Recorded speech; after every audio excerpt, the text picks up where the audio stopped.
Como los cuervos. Jeffrey Archer. Capítulo 28.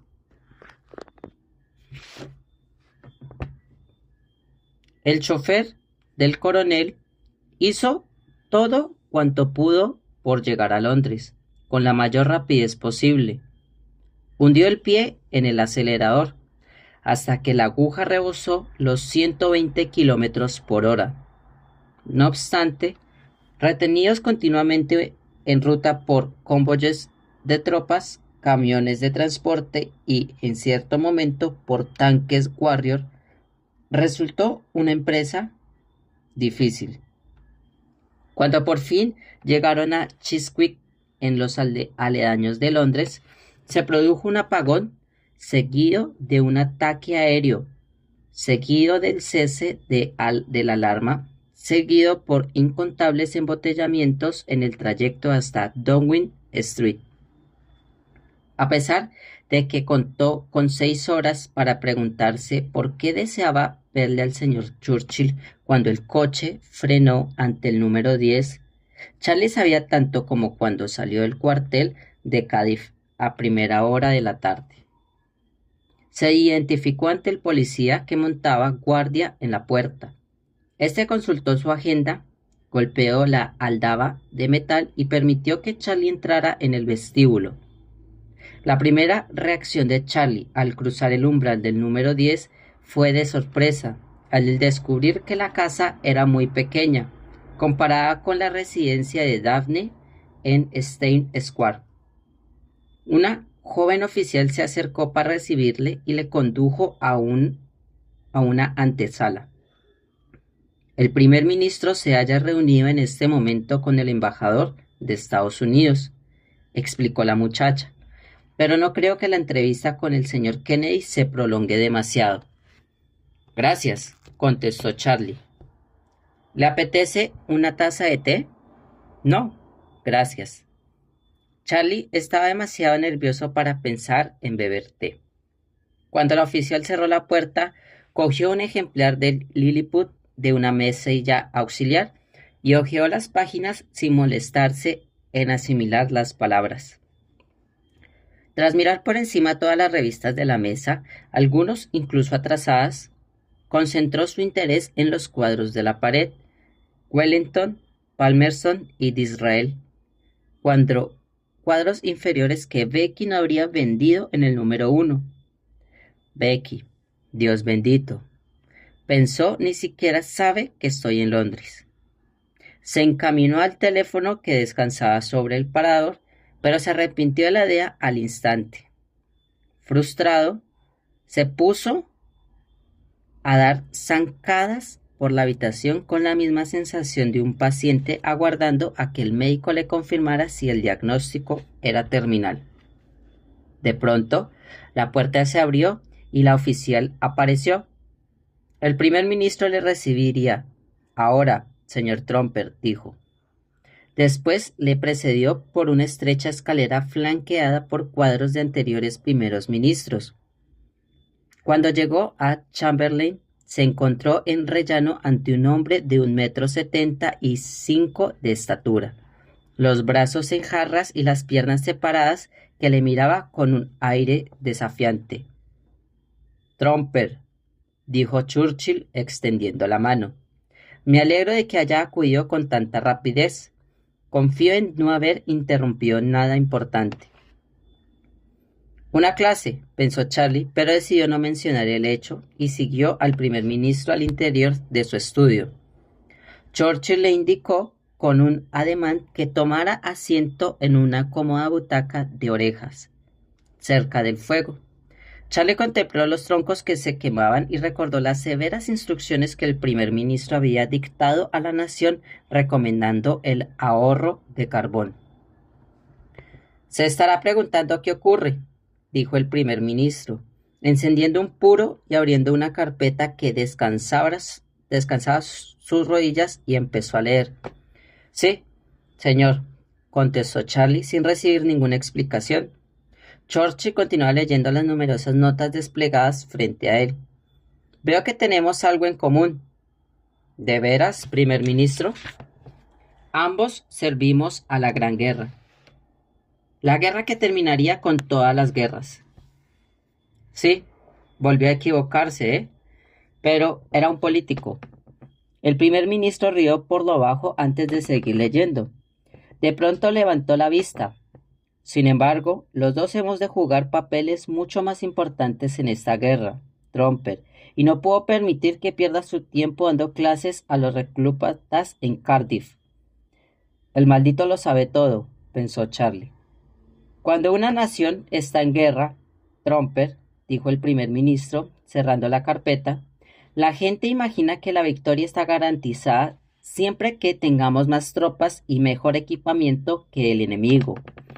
No obstante, pueden perderse batallas por culpa de algo que los generales no controlan. Una pieza se estropea y paraliza las ruedas. ¡Caramba!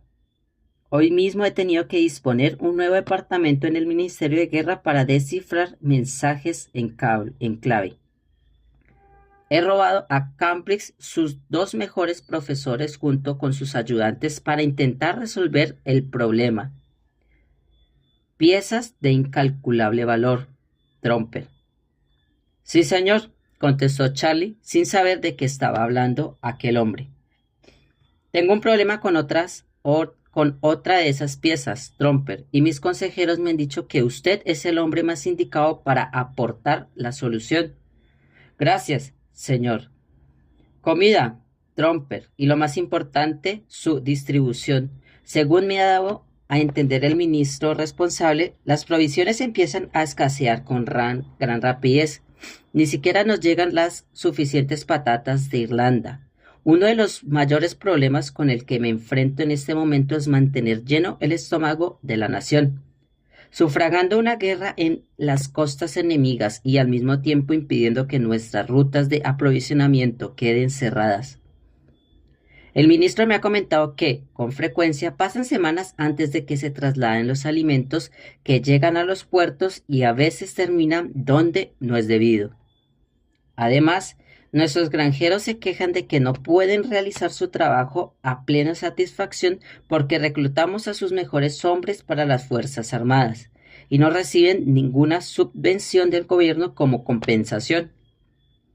Hizo una pausa para volver a encender el puro.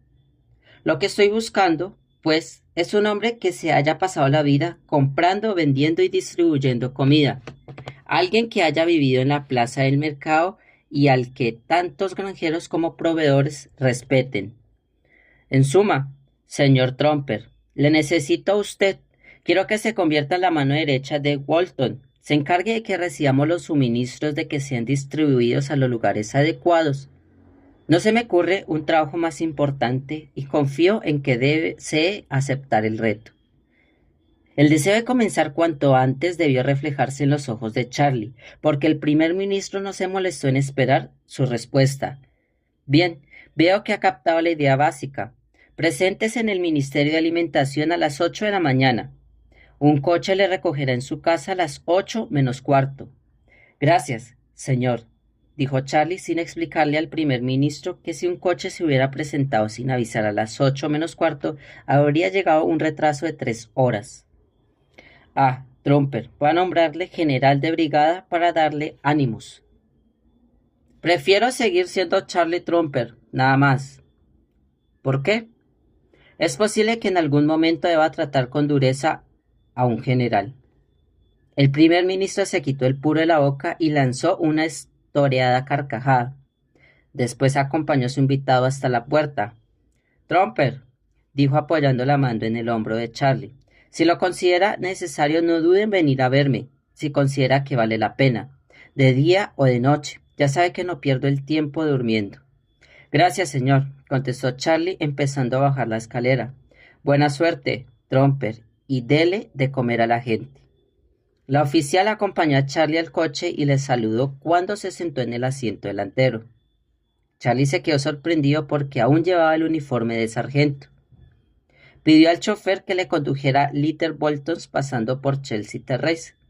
Le entristeció ver las calles del West End devastadas por las bombas, y comprendió que ninguna parte de Londres había escapado de los incesantes bombardeos aéreos alemanes. Cuando llegó a casa, Becky abrió la puerta y le echó los brazos al cuello. ¿Qué quería el señor Churchill? Fue su primera pregunta. ¿Cómo sabes que he ido a ver al primer ministro? Llamaron del número 10 para preguntar dónde te podían localizar. Bien, ¿qué quería? Alguien que reparta frutas y verduras regularmente. A Charlie le cayó bien James Walton desde el primer momento, aunque Lord Walton había llegado al Ministerio de Alimentación con fama de ser un brillante hombre de negocios. Admitió que no era un experto en el campo de Charlie, pero su departamento se encargaría de que Charlie recibiera toda la ayuda necesaria. Destinaron a Charlie una amplia oficina en el mismo pasillo del ministro, así como un equipo de 14 personas encabezado por una joven ayudante personal llamado Arthur Selwyn, recién salido de Oxford. Charlie no tardó en descubrir que Selwyn tenía un cerebro agudísimo y, aunque carecía de experiencia en el ramo de Charlie, solo necesitaba escuchar las cosas una vez. La Marina le proporcionó una secretaria personal llamada Jessica Allen, la cual, al parecer, tenía ganas de trabajar las mismas horas que Charlie. Este se preguntó por qué una chica tan atractiva e inteligente carecía de vida social, hasta que, repasando el expediente de la muchacha, descubrió que su prometido se había ahogado cuando los alemanes hundieron el Hoth. Charlie pronto recobró su vieja costumbre de presentarse en el despacho a las 4:30, antes de que llegaran las mujeres de la limpieza. Así podía leer los papeles hasta las 8 sin que nadie le molestara. Dada la naturaleza especial de su misión y el objetivo apoyo del ministro, todas las puertas se abrían cuando él aparecía. Al cabo de un mes, casi todos los miembros de su equipo llegaban a las 5, aunque solo Selwyn se quedaba con él por las noches. Durante aquel primer mes, Charlie se limitó a leer informes y a escuchar las detalladas explicaciones de Selwyn sobre los problemas al que se había enfrentado durante casi todo el año. De vez en cuando iba a ver al ministro para que le aclarara un punto que no terminaba de comprender. Al iniciarse el segundo mes, Charlie decidió visitar todos los puertos importantes del reino para averiguar quién retenía la distribución de comida, como que en ocasiones se quedaban pudriéndose durante días en los almacenes de los muelles de toda la nación. Al llegar a Liverpool descubrió que los alimentos no tenían prioridad sobre tanques u hombres en lo tocante a desplazamiento. Solicitó al ministro que disputara una flota de vehículos propios con el único propósito de destruir los alimentos por todo el país. Walton logró conseguir 70 camiones, muchos de ellos admitió rechazados como excedentes de guerra. Nunca se me ocurriría algo semejante, dijo Charlie. Sin embargo, el ministro aún no podía pedir hombres para que los condujeran. Si no hay hombres disponibles, señor ministro, necesito 200 mujeres, pidió Charlie, y a pesar de las discretas burlas de los caricaturistas respecto al tema, la comida empezó a salir de los muelles a las pocas horas de su llegada. Los estibadores reaccionaron positivamente ante las conductoras y los líderes sindicales jamás se enteraron de que Charlie utilizaba un acento para hablar con ellos y otro cuando volvía al ministerio. Una vez resuelto el problema de la distribución, Charlie tuvo que enfrentarse a dos dilemas más. Por una parte, los granjeros se quejaban de que no podían hacer repartos porque las Fuerzas Armadas requisaban sus mejores hombres. Por otra, Charlie averiguó que no recibían la suficiente comida del exterior a causa del éxito alcanzado por los submarinos alemanes. Presentó dos soluciones a la consideración de Walton. Me ha proporcionado chicas para conducir camiones, le dijo. Esta vez necesito 5,000 para trabajar en las granjas.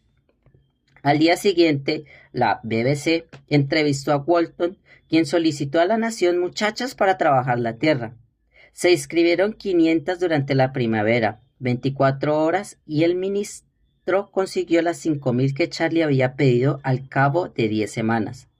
Charlie dejó que prosiguieran las solicitudes hasta tener 7,000 y distinguió una amplia sonrisa en el rostro del presidente de los sindicatos agrícolas. En cuanto a la falta de suministros, Charlie aconsejó a Walton que comprara arroz como dieta básica sustitutoria a causa de la escasez de patatas. ¿Y de dónde sacamos el producto?, preguntó Walton. Los viajes a China y el Extremo Oriente son tan peligrosos que están fuera de toda consideración. Lo sé, contestó Charlie, pero conozco a un proveedor de Egipto que nos proporcionará 1 millón de toneladas al mes. ¿Es de confianza?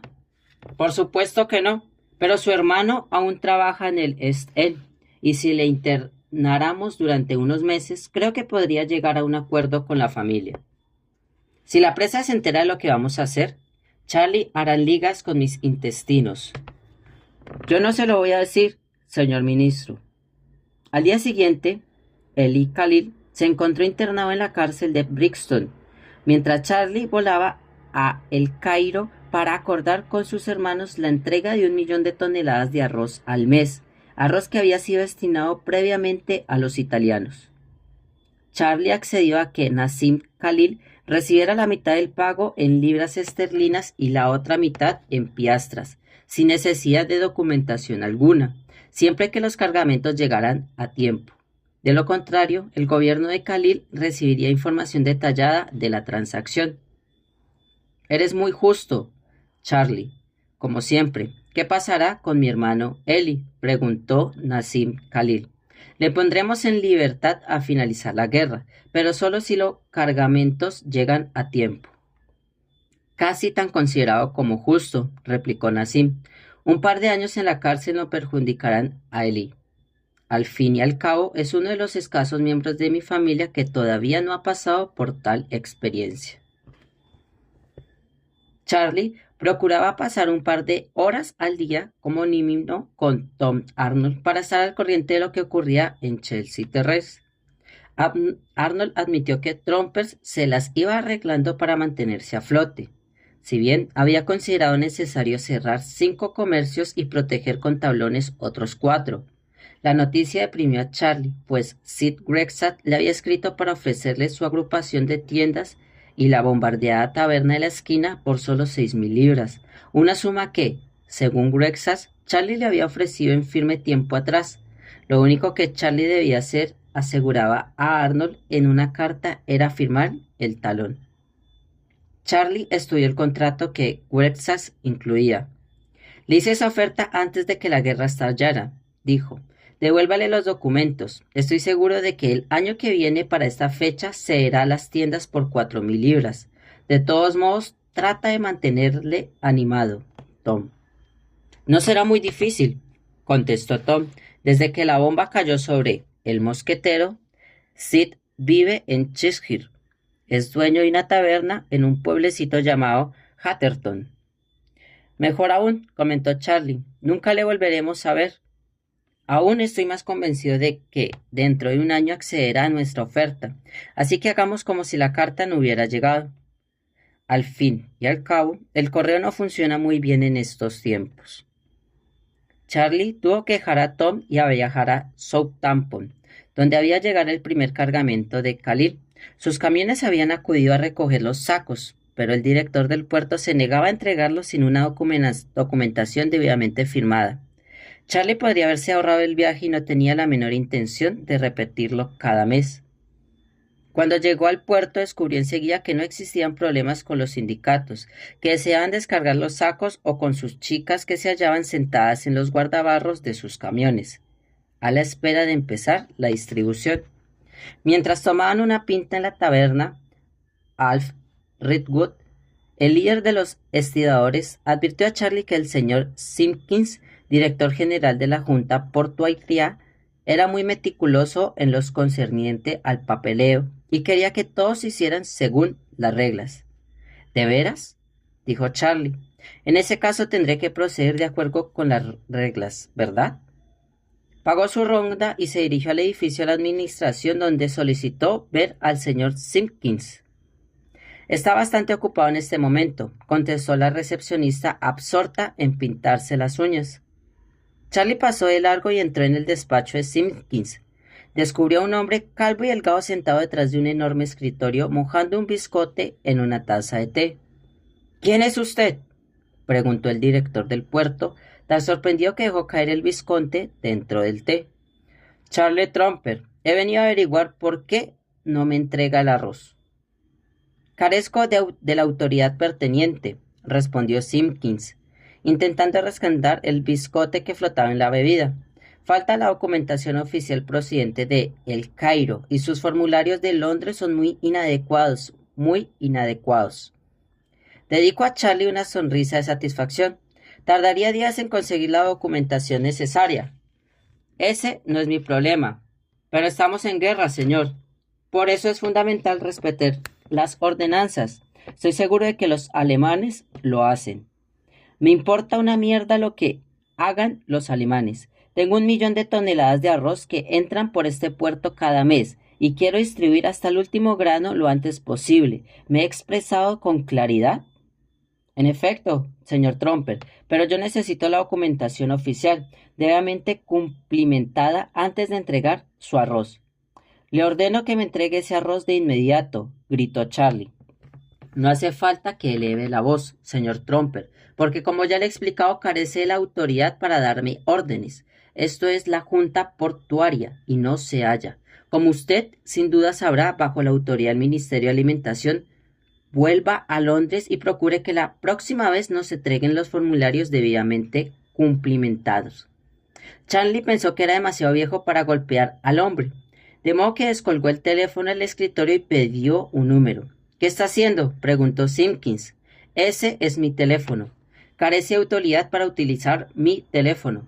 Charlie aferró el teléfono con determinación y dio la espalda a Simpkins. Soy Charlie Trumper, dijo cuando oyó la voz al otro lado de la línea. ¿Puede ponerme con el primer ministro? Las mejillas de Simpkins se tiñeron de rojo y después de blanco cuando la sangre abandonó su rostro a gran velocidad. No creo que sea necesario, empezó. Buenos días, señor, dijo Charlie. Estoy en Southampton. Es por el problema del arroz que le comenté anoche. Parece que existen ciertos impedimentos. Tengo problemas. Simpkins agitó las manos frenéticamente para llamar la atención de Charlie, mientras cabeceaba con insólita energía. Tengo 1 millón de toneladas de arroz que llegan cada mes, primer ministro, y las chicas están sentadas en sus... Todo irá bien, susurró Simpkins. Todo irá bien, le doy mi palabra. ¿Quiere hablar con el responsable, señor? No, farfulló Simpkins, no será necesario. Tengo todos los formularios que usted necesita, todos los formularios. Se lo comunicaré, señor, dijo Charlie, haciendo una pausa. Volveré a Londres esta noche. Sí, señor, sí le informaré en cuanto llegue. Adiós, primer ministro. Adiós, contestó Becky colgando el teléfono. Ya me dirás de qué va esto cuando vuelvas a casa esta noche. El ministro estalló en carcajadas cuando Charlie le contó lo sucedido aquella noche. Jessica Allen le imitó. ¿Sabe una cosa? Al primer ministro le habría encantado hablar con ese hombre si usted se lo hubiera pedido, dijo Walton. En ese caso, Simpkins habría sufrido un infarto, contestó Charlie. Y entonces mi arroz y mis conductores se habrían quedado atascados en ese puerto para siempre. En cualquier caso, dado la escasez de comida, no me habría gustado que el pobre hombre echara a perder otro de sus biscotes. Charlie se hallaba en Carlisle, asistiendo a una conferencia de granjeros cuando le llamaron urgente desde Londres. ¿Quién es?, preguntó mientras intentaba concentrarse en una de las explicaciones que le daba un delegado sobre los problemas de aumentar la plantación de nabos. La marquesa de Wiltshire, dijo Arthur Selwyn. Voy, dijo Charlie. Abandonó la sala de conferencias y volvió a la habitación del hotel, mientras la operadora le pasaba la llamada. Daphne, ¿qué puedo hacer por ti, mi amor? No, querido, soy yo la que voy a hacer algo por ti, como de costumbre. ¿Has leído el Times esta mañana? Eche un vistazo a los titulares. ¿Por qué? Será mejor que leas con detenimiento la página de las necrológicas, en particular la última línea de una. No te hará perder más tiempo, querido, pues el primer ministro no deja de recordarme el papel vital que estás jugando en la victoria. Charlie rió cuando se cortó la comunicación. ¿Puedo ayudarle en algo?, preguntó Arthur Selwyn. Sí, Arthur, tráeme un ejemplar del Times. Arthur volvió con el periódico y Charlie pasó las páginas hasta llegar a las necrológicas. Almirante Sir Alexander Dexter, comandante de sobresaliente habilidad táctica durante la Primera Guerra Mundial, J.T. Manchester, el aeronauta y autor teatral, y Sir Raymond Sharkhill, el industrial. Charlie repasó los escuetos detalles de la carrera de Sir Raymond, nacido y educado en Yorkshire. Fortaleció la empresa de ingeniería y fundada por su padre, que de una empresa incipiente se transformó durante los años 20 en una de las mayores fuerzas industriales del norte de Inglaterra. En 1937 vendió su parte de las acciones a John Brown y Cia por 780,000 libras, pero Daphne tenía razón. La última línea era la única que le interesaba. A Sir Raymond, cuya esposa murió en 1934, le sobreviven 2 hijas, la señorita Amy Harkless y la señorita Gerald Trenham. Charlie descolgó el teléfono del escritorio y pidió que le pusieran con un número de Chelsea. Pocos momentos después habló con Tom Arnold. ¿Dónde coño dijiste que podías encontrar a Grexar? Fue la única pregunta que formuló. Ya le he dicho, presidente, que es el propietario de una taberna, el Cazador Alegre, en un pueblo de Chelsea llamado Hatterton. Charlie dio las gracias a su director gerente y colgó el auricular sin decir nada más. ¿Puedo ayudarle?, preguntó Selwyn con sequedad. ¿Qué programa una espera hasta terminar el día, Arthur?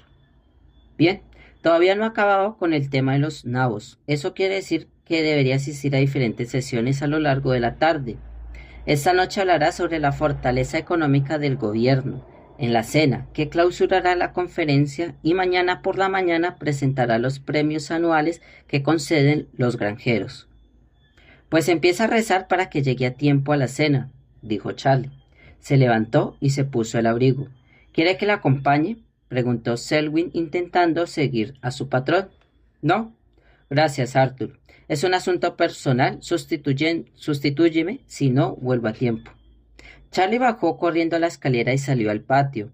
Su chofer dormitaba beatíficamente tras el volante.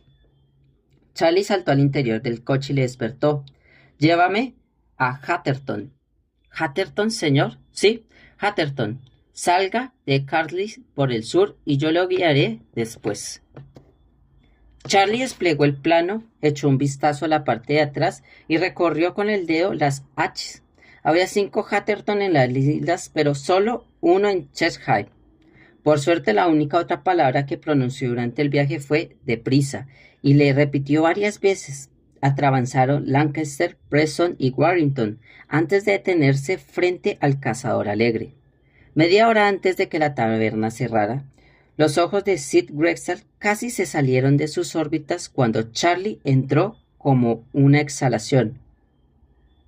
Un huevo escocés. Huevo duro envuelto en carne de salchicha.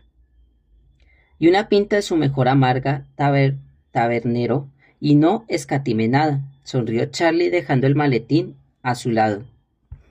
Me alegro de verle por estos andurriales, señor Tromper, dijo Sid. Hilda, un huevo escocés y ven a ver quién está aquí. Me dirigía a una conferencia de granjeros en Carsis, explicó Charlie, cuando se me ocurrió pasar y tomar un refrigerio con un viejo amigo. Muy gentil de su parte, dijo Sid, colocando una pinta de cerveza amarga frente a él. Hemos leído muchas cosas sobre usted en los periódicos últimamente, acerca del trabajo que está realizando con Lord Walton. Se está convirtiendo en una celebridad. Es un trabajo fascinante que el primer ministro me ha concedido. Solo rezo para hacerlo bien. Intento darle un tono presuntuoso a sus palabras. ¿Y sus tiendas, Charlie? ¿Quién se ocupa de ellas en su ausencia? Arnold ha vuelto a la base y hace lo que puede, dadas las circunstancias, pero me temo que hay 4 o 5 cerradas, para no mencionar las que están protegidas con tablones. Se lo digo en confianza, sí. Charlie bajó la voz. Si las cosas no mejoran, pronto yo también buscaré un comprador. La mujer de Grexar apareció con una bandeja llena de comida. Hola, señora Grexar, saludó Charlie. La mujer colocó ante él un huevo escocés y un plato de ensalada. Me alegro de volverle a verla. ¿Por qué no beben una copa a mi salud? Es muy amable por su parte, Charlie. ¿Te encargas tú, Hilda? Añadió, inclinándose sobre el mostrador con aire de conspirador. ¿Conoce algún interesado en comprar las tiendas de la asociación y la taberna? No se me ocurre. Si la memoria no me falla, Sid, usted pedía una cantidad escandalosa por el mosquetero, que ahora es un simple cráter producido por las bombas. No quiero ni mencionar el estado de las pocas tiendas que la cooperativa mantiene todavía protegidas con tablones. Accedí a su propuesta de 6.000 libras. Creo que ya solo basta estrecharnos las manos, pero Arnold me dijo que usted había perdido el interés. Hilda Grexas dejó 2 pintas sobre el mostrador y se alejó para servir a otro cliente. ¿Eso le dijo?, preguntó Charlie fingiendo sorpresa. Oh, sí, yo acepté su oferta de 6.000. Incluso envié al contrato firmado para que usted diera su aprobación, pero Arnold me devolvió los documentos sin más, coincidiendo con su partida. No lo creo. Yo le había dado mi palabra, Sid, porque no habló directamente conmigo. No es tan fácil hoy en día. Ocupa una privilegiada posición y no creía que estuviera accesible para la gente como yo. Arnold no tenía derecho de hacer eso. No tuvo en cuenta que la relación entre usted y yo se remontaba a muchos años atrás.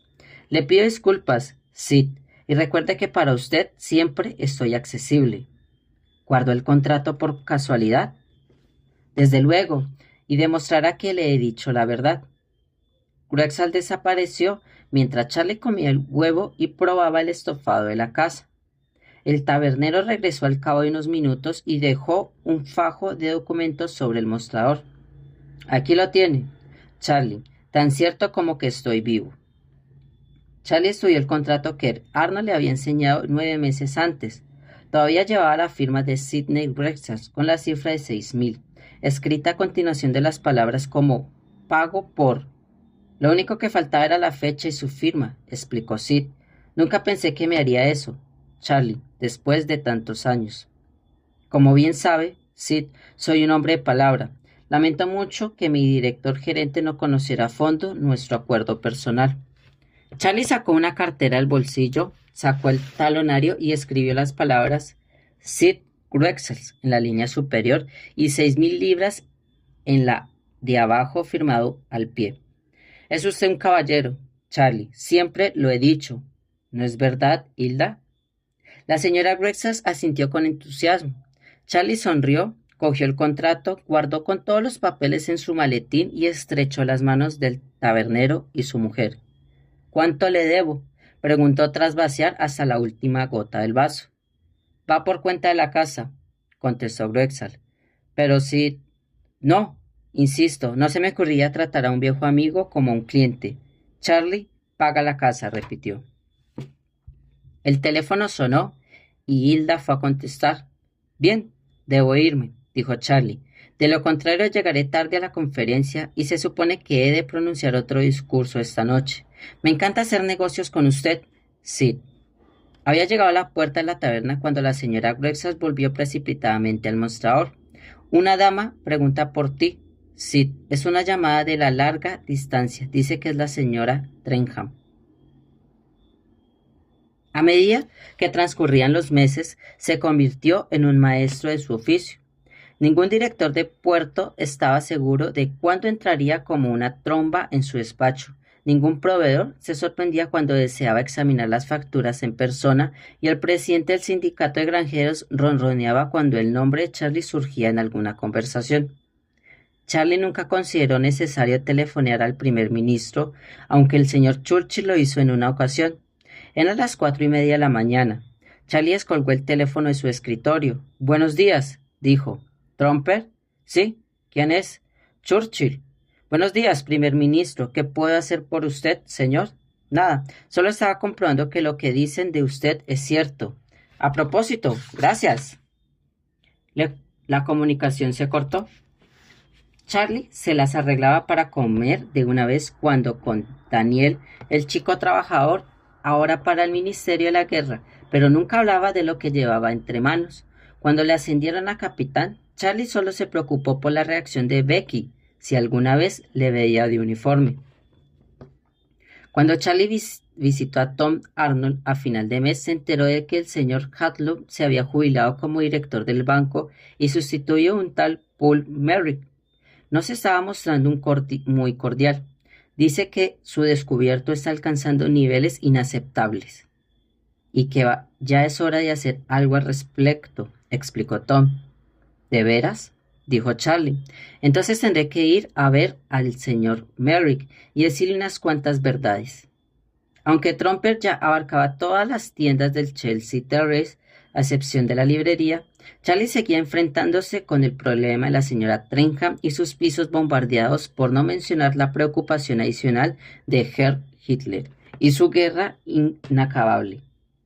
Solía situar estos problemas en una misma categoría y casi siempre en el mismo orden. La guerra con Herr empezó a enderezarse hacia el final de 1942, con la victoria del octavo ejército en Alamein. Charlie creyó que Churchill tenía razón al afirmar que la marea se había invertido, cuando primero África, seguido de Italia, Francia y por fin Alemania fueron invadidas. Pero para entonces era el señor Merrick el que insistía en ver a Charlie. Cuando Charlie entró en el despacho del señor Merrick por primera vez, le sorprendió ver lo joven que era el sustituto del señor Hadlow. También tardó unos momentos en acostumbrarse a un director de un banco que no llevaba chaleco ni corbata negra. Paul Merrick era un poco más alto que Charlie e igual de ancho, excepto en la sonrisa. Charlie descubrió enseguida que el señor Merrick no solo paraba en barras. ¿Se da cuenta, señor Tromper, de que el descubierto de su empresa asciende a unas 47,000 libras y de que sus ingresos actuales ni siquiera cubren? Pero la propiedad debe equivaler a 4 o 5 veces esa cantidad, si encontramos a alguien que decide comprarla. Pero yo no quiero venderla. Tal vez no le quede otra alternativa si el banco decide ejecutar la hipoteca. Entonces tendré que cambiar de banco. Es obvio que no he tenido tiempo de leer las últimas actas de las reuniones de la Junta, porque en las más recientes el señor Arnold, su director gerente, informó que había visitado 6 bancos el pasado mes y ninguno había demostrado el menor interés en hacerse cargo de la cuenta Trompers. Merrick esperó la respuesta de su cliente, pero como Charlie guardaba silencio, continuó. El señor Sanderson también explicó a la Junta en dicha ocasión que la causa del problema al que usted se enfrentaba ahora reside en que los precios de las propiedades son más bajos desde 1930. Pero eso cambiará de la noche a la mañana en cuanto la guerra termine. Es posible, pero pueden pasar varios años y usted será insolvente mucho antes. Yo diría que unos 12 meses, en especial si usted continúa firmando cheques por valor de 6,000 libras a cambio de propiedades que valen la mitad. Pero si no lo hiciera, no se hallaría en una situación tan precaria. Charlie permaneció un rato en silencio. ¿Qué espera entonces de mí?, preguntó por fin. Le ruego que me garantice el descubierto con todas sus propiedades, incluidas las existencias. Ya he redactado los documentos necesarios. Merrick le volvió un documento que descansaba en el centro del escritorio. Si es tan amable firmar, añadió señalando una línea de puntos en la parte inferior de la hora, prorrogaré su crédito por 12 meses más. ¿Y si me niego? No me queda otra alternativa que declararle insolvente dentro de 28 días. Charlie miró el documento y vio que Becky ya había firmado. Ambos hombres permanecieron en silencio un rato, mientras Charlie sospechaba su decisión. Después, sin pronunciar la palabra, sacó su pluma, garabateó su firma, dio vuelta al documento y salió del despacho sin una palabra. La rendición de Alemania fue firmada por el general Jolt y aceptada en nombre de los aliados por el general Sir Vermont Montgomery el 7 de mayo de 1945. Charlie habría participado en las celebraciones del Día de la Victoria, que tenían lugar en Trafalgar Square. Si Becky no le hubiera recordado que su descubierto se elevaba a casi 60,000 libras y que Merrick les amenazaba de nuevo con la bancarrota. Se ha apoderado de todas nuestras propiedades y existencias. ¿Qué más quiere que haga? Sugiere que vendas lo único que puede saldar la deuda y que incluso nos dejará un remate para ir tirando durante 2 años. ¿Qué es? Los comedores de patatas de Van Gogh. Jamás. Charlie fue a ver a Lord Walton a la mañana siguiente. Le explicó que estaba acuciado por graves problemas. Le preguntó si ahora que la guerra en Europa había terminado, podía liberarle sus responsabilidades. Lord Walton entendió a la perfección su dilema y expresó la tristeza suya y de todo el departamento por su partida. Cuando Charlie dejó su despacho al mes siguiente, se llevó consigo a Jessica Allen.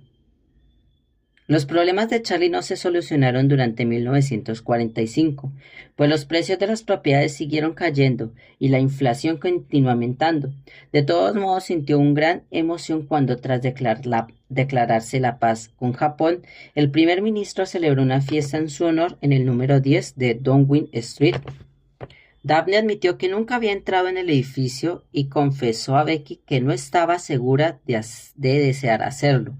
Percy dijo que le gustaría ir y que la envidia le corroiría. Estuvieron presentes varios ministros importantes del gabinete. Becky se sentó entre Churchill y la prometedora estrella Radblutter, mientras Charlie tomaba asiento entre la señora Churchill y Lady Walton. Becky observó a su marido charlar de manera relajada con el primer ministro y Lord Walton, y sonrió cuando Charlie tuvo la sangre fría de ofrecerle al anciano un puro que había elegido especialmente aquella tarde en el 139. Nadie en aquella sala habría adivinado que se hallaba al borde de la bancarrota. Al finalizar la velada, Becky dio las gracias al primer ministro, que le respondió de forma idéntica. ¿Por qué?, le preguntó Becky. Por recibir llamadas telefónicas en mi nombre y tomar excelentes decisiones por mí, dijo Churchill, acompañándoles por el largo pasillo hasta el vestíbulo. No tenía ni idea de que usted lo supiera, dijo Charlie, enrojecido. ¿Saberlo? Walton se lo contó a todo el gabinete al día siguiente. Nunca les había visto reír de tan buena gana. Ya en la puerta del número 10, el primer ministro se inclinó ante Becky. Buenas noches, Lady Tromper, dijo. ¿Sabe lo que eso significa, verdad?, dijo Charlie, mientras salía de Downing Street y doblaba por Whitehall. ¿Que vas a ser nombrado caballero? Sí, pero lo más importante es que tendremos que vender el Van Gogh.